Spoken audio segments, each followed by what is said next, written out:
എല്ലാവർക്കും ജയാസ് കിച്ചണിലേക്ക് സ്വാഗതം. ഇന്ന് ഞാനൊരു സ്പെഷ്യൽ സംഗതി ഉണ്ടാക്കാൻ പോവാണ്. എന്താണെന്നല്ലേ? അത് സേവ് പൂരി ഉണ്ടാക്കാൻ പോവാണ്. സേവ് പൂരി എന്ന് പറയുന്നത് ഞാൻ കാണിച്ചു തരാം. അപ്പോൾ ആദ്യം നമുക്ക് വേണ്ടത് കുറച്ച് ഗ്രീൻ പീസ് നമ്മൾ ഒരു 4-5 മണിക്കൂർ കുതിർത്ത ശേഷം കുക്കറിൽ അത് വേകാനുള്ള വെള്ളം ഒഴിച്ച് നല്ലതുപോലെ വേവിച്ചെടുക്കുക.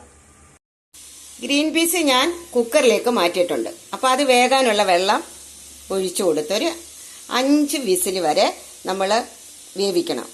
5 വിസിലാകുമ്പോഴത്തേക്കും നല്ലതുപോലെ വെന്ത് കിട്ടും. അപ്പോൾ ഇതിനകത്ത് ഉള്ളിയും പച്ചമുളകും ഒന്നും ചേർക്കണ്ട, ഒരു പിഞ്ച് ഉപ്പ് ചേർക്കണം. ഉപ്പ് ചേർത്ത് വേണം വേവിക്കേണ്ടത്. അപ്പോൾ 5 വിസിലാണ് ഇതിൻ്റെ ഒരു കണക്ക്. അപ്പം നല്ലതുപോലെ അടച്ചു വെച്ച് നമുക്ക് കുക്കർ അടപ്പിലോട്ട് വെക്കാം. സേവ് പൂരിക്ക് ഞാനൊരു 3 സവാള എടുത്തിട്ടുണ്ട്. ഇതിൻ്റെ തോല് കളഞ്ഞ് കഴുകി വൃത്തിയാക്കി നമുക്ക് ചോപ്പറിലിട്ട് ഒന്ന് നല്ലതുപോലെ ചോപ്പ് ചെയ്ത് കൊണ്ടുവരാം. പിന്നെ വേണ്ടത് കുറച്ച് മല്ലിയിലയാണ്. അത് ഞാനൊന്ന് വൃത്തിയാക്കി കഴുകി വാരി വെച്ചിരിക്കുക, വെള്ളം തോരൻ. അപ്പം ഇതും ഒന്ന് ചെറുതായിട്ട് അരിഞ്ഞു കൊണ്ടുവരാം.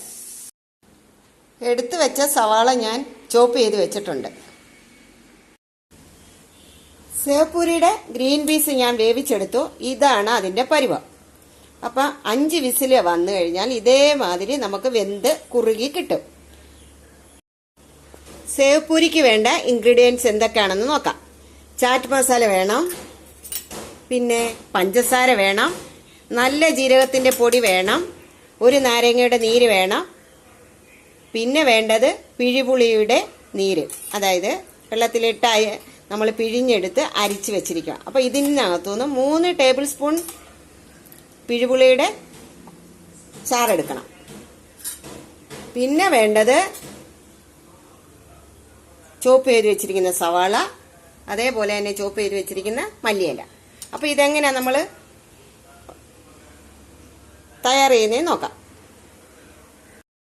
ഒരു പിഞ്ച് ഉപ്പ് ചേർത്താണ് ഗ്രീൻ പീസ് വേവിച്ച് വെച്ചിരിക്കുന്നത്. അതുകൊണ്ട് പ്രത്യേകിച്ച് ഇനി ഉപ്പ് ചേർക്കേണ്ട ആവശ്യമില്ല. ഇനി നമുക്കിതിലോട്ട് 3 ടേബിൾ സ്പൂൺ പിഴിപുള്ളിയുടെ നീര് ഒഴിച്ചു കൊടുക്കാം. 3 ടേബിൾ സ്പൂൺ പഞ്ചസാര ചേർത്ത് കൊടുക്കാം.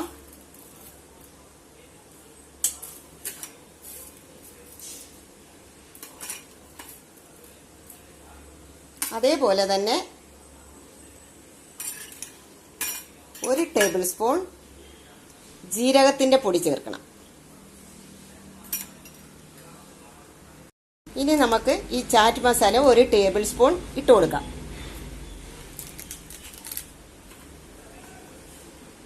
Chat masala 1 table spoon. ഇനി ഇതെല്ലാം കൂടെ നല്ലതുപോലെ ഒന്ന് മിക്സ് ചെയ്തെടുക്കാം. ഈ സേവ് പൂരി എങ്ങനെയാണ് നമ്മൾ സെറ്റ് ചെയ്ത് കഴിക്കുന്നതെന്ന് കാണിച്ചു തരാം. അപ്പോൾ ഇത് വേണ്ടേ ഇങ്ങനെ ഉടച്ചിട്ട് പിന്നെ ഒരു പുളിവെള്ളം ഒരു മിക്സ് ഉണ്ട്, അതിനകത്ത് ഇങ്ങനെ മുക്കി തരുന്നതാ പാനിപ്പൂരി. അപ്പോൾ അതല്ല, നമ്മൾ സേവ് പൂരി ഉണ്ടാക്കുന്നത്. അപ്പം നമ്മൾ ഇങ്ങനെ ഒന്ന് പൊട്ടിച്ചു കൊടുക്കാം.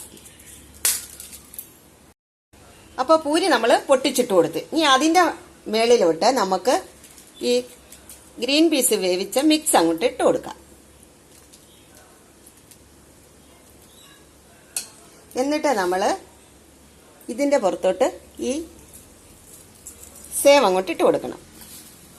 നമ്മൾ സെറ്റ് ചെയ്ത് കഴിക്കുന്നതാണ് ഞാൻ കാണിച്ചു തരുന്നത്. ഇങ്ങനെ നമുക്ക് അവരുണ്ടാക്കി തരുന്നത്. എന്നിട്ട് കുറച്ച് ഉള്ളി ഇങ്ങനെ വിതറി കൊടുക്കണം. ഉള്ളി മല്ലിയിലയൊക്കെ അത് അവരവരുടെ ഇഷ്ടത്തിന് കൂടുതലും കുറവും ആവാം. ഞാൻ കഴിക്കുന്നത് എങ്ങനെയാണെന്നുള്ളത് കാണിച്ചു തരുക.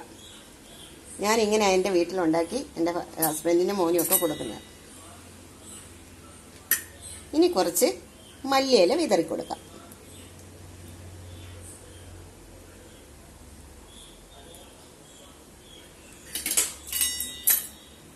ഇതിൻ്റെ മേളിലാണ് കുറച്ച് നാരങ്ങയുടെ നീര് നമ്മൾ ചേർത്ത് കൊടുക്കുന്നത്.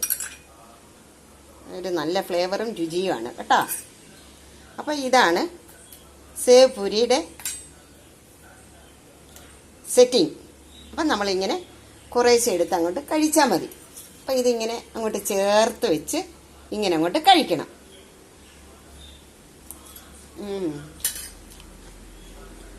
നല്ല ടേസ്റ്റാണ്. ഒരു പ്രാവശ്യമെങ്കിലും ഇത് എല്ലാവരും ഒന്ന് ഉണ്ടാക്കി കഴിച്ചു നോക്കണം. പിന്നെ നിങ്ങൾ തുടരെ ഇത് ഉണ്ടാക്കി കഴിക്കും. അപ്പോൾ ഈ സെറ്റിംഗ് എല്ലാം മനസ്സിലായല്ലോ. എല്ലാവരും ഇത് ഉണ്ടാക്കി കഴിക്കണം. നല്ല ടേസ്റ്റാണ്. ആരും കഴിച്ചു പോകും.